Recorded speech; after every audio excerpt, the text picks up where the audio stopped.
In the Know, a radio program talking to the newsmakers in Ogle, Lee, DeKalb counties and beyond, keeping you in the know. Here's your host, Charles Van Horn. Good morning and happy Sunday.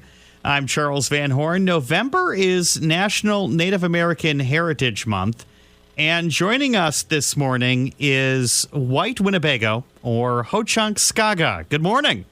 Good morning. And now, do I address you as chief or just elder? What title are you exactly? Good morning. I want to let everybody know I'm not the chief of the tribe. I'm a low-level Bear Clan chief. Glad to have you on the program. Now, the Ho-Chunk Nation historically had a pretty large reach across the upper Midwest. First off, tell us a little bit about where the Ho-Chunk origins came from, how the tribe came to be, and how large were they at their biggest expansion in the upper Midwest? The archaeologists and anthropologists date us back to 7000 BC because we came from the driftless region in Wisconsin, meaning the areas that didn't have the glaciers come through. So we were entrenched before the glaciers came through. Our traditional tribal territory ran from Green Bay, what we called Red Banks, down to Chicago, down the Des Plaines River, down to the Illinois River, down to the Mississippi, back up through Iowa into Minnesota, and back across to Green Bay, Wisconsin. So it was a fairly big tribal territory with settlements along every tributary along the way. The rivers were the main highways back then. And we had different settlements for different things, for a lot of the different trade goods. And these were permanent settlements? It wasn't a nomadic lifestyle? Right, yeah, they were permanent. Some of the relatives, they would go north, and then in the wintertime they would head south. The traditional snowbirds, I guess, if you can call Wisconsin through Illinois a better lifestyle.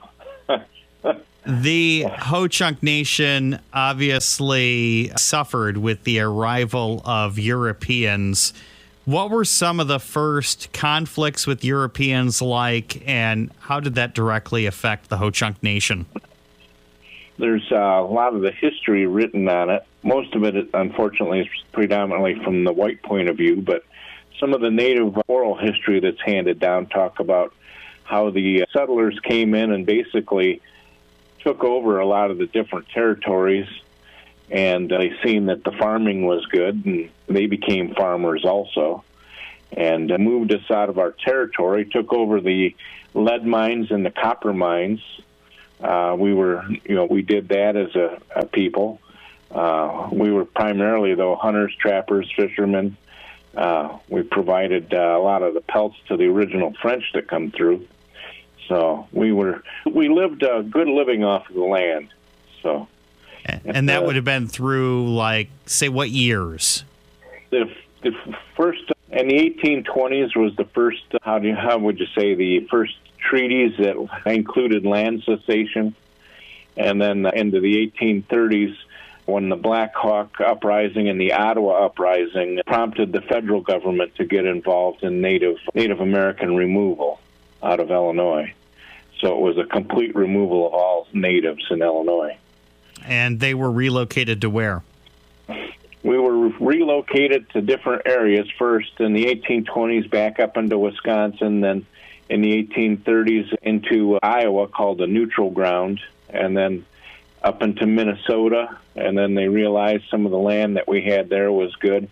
There was a hate group that was formed up to get us out of Minnesota, and that moved us out to South Dakota between two warring tribes, and we did get some sympathy there, and they moved us down to Winnebago, Nebraska.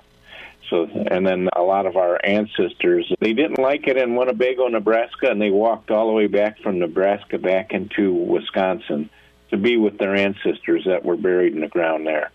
And that's how we got recognition, was over half of the people that moved to the reservation walked back to Wisconsin.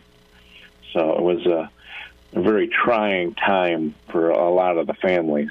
Let's talk a little bit about your family. Speaking with White Winnebago. How did your family come to be in Illinois? What city do you live in now? I'm up in the northwest suburbs now. I'm up in Cary, Illinois. Yeah. But I grew up in Starved Rock territory, right in Starved Rock also. My grandparents in 1935 were relocated into Starved Rock. My grandfather got a job as a CCC, was finishing up the Starved Rock Lodge. My grandfather got a job as the doorman at the Starved Rock Lodge. He actually was able to move into the park because a certain person decided that it had been over 100 years since Native Americans were back in Illinois, and they wanted to extend a olive branch and let my grandfather move into the state park. And he did from 1935 till 1965. And then, him and my grandmother practiced a lot of our cultural ways, even though they went to residential school and it was tried to wash out our culture, but a lot of those remembered it, and especially being on with the Wild West show, part of the Native American portion, there was a lot of our tribal members went with that.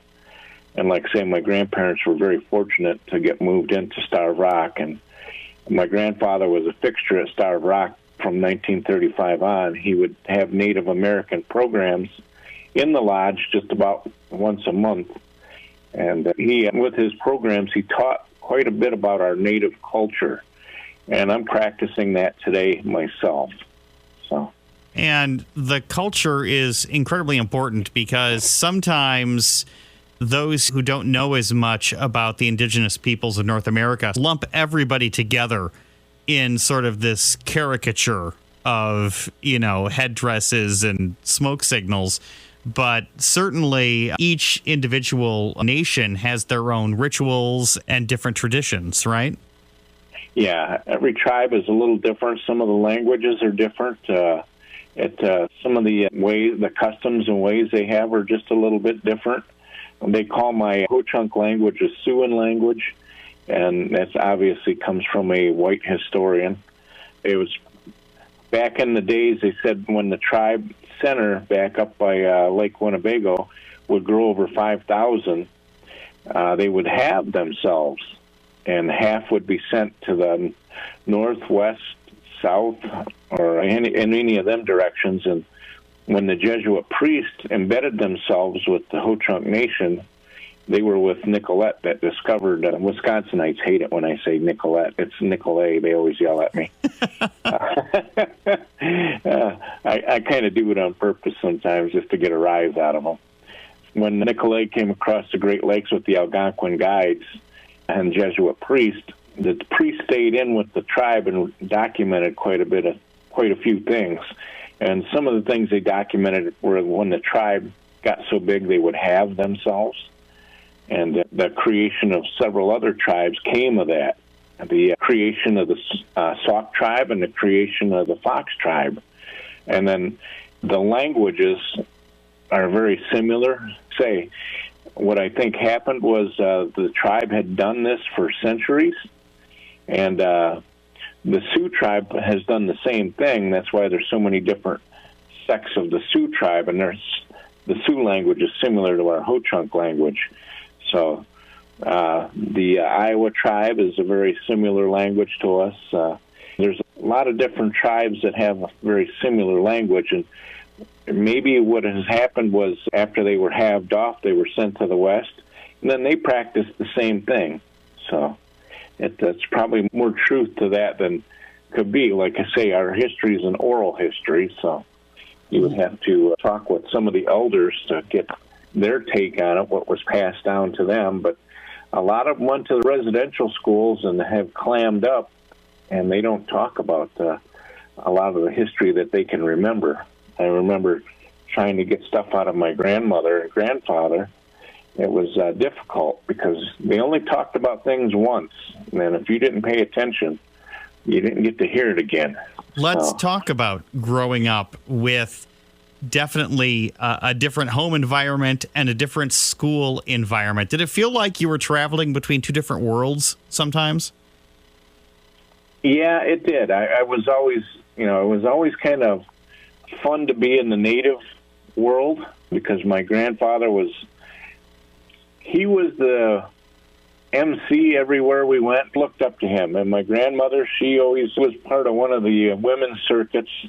She was one of the lead women wherever we went. Everybody was always good to my grandparents. You kind of fed off of that, and you realize. And then my grandfather included us into a lot of the native programs. We did special dances.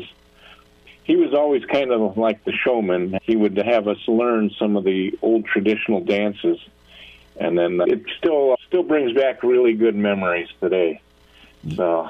And talking about today, the Ho-Chunk Nation today, obviously still has some territory in a couple of different states. We have a lot of different land that we have up in Wisconsin. Probably most notably, that is most visual to a lot of the, how would I say, tourists, would be the casinos. The casinos provide a much-needed influx to help rejuvenate our cultural identity, and then it takes care of our elders and some of our youth. So it's people say they see the casinos and they think that we're just hoarding money. It's quite the opposite. We share the money with these programs: health insurance for the elders, college help for the youngsters that want it. They have to kind of be on the honor roll to get the college help. We have cultural programs. I'm teaching a program in Chicago coming up, hopefully after the new year. And depends. In the news as of late, the Potawatomi, which is different than Ho-Chunk, have been talking about Shabana Lake Park and other sort of territory that was wrongfully taken from them. Is Ho-Chunk involved in any sort of things like that, negotiating with past treaties that have obviously not been honored, or trying to acquire land that has been taken away over the last 100, 200 years? The focus of the Ho-Chunk Nation is primarily in Wisconsin. That seems to be there's a lot of infighting amongst the members, who can outbest who, and our focus, there's some of our members from up in Minnesota are taking it upon themselves. They're part of the legislative group of the tribe. They're looking at getting recognized up there. I would like us to get recognized here in Illinois. There was one particular land cessation deal where they didn't take the right people for the land cessation deal treaty, and because it was traditionally the Bear Clan people that were in charge of negotiating the treaties, and they refused to go because they had seen some of the injustices that were done, and they wouldn't go and negotiate a treaty, so they took random tribal members and called that a treaty. So that could be talked about in the future with the legal negotiation. So, I was trying to get us recognized in Illinois, but since it was my idea, not the tribe's legislative body, they dropped the whole thing. So maybe I'll see it in my lifetime. Ho-Chunk, Ska Ga, thank you so much for joining us this morning. Somebody wants to find out more about the Ho-Chunk Nation, or maybe even have you speak at a community event. How could they get a hold of you? My email address is Gerald, Gerald, Savage, Savage, at sbcglobal.net. And I'm also on the Illinois Humanities Rhodes Scholar Speaker. You can get my information there. And it talks about some of my core programs that I do. I do a history program, and I do a Native American storytelling program. So those are my two core programs. I talk with Rhodes Scholar speakers. All right. Thank you so much for joining us. You take it easy. Thanks. Thank you for listening to this week's In the Know. The program returns next week at this time with another great conversation with someone from your community.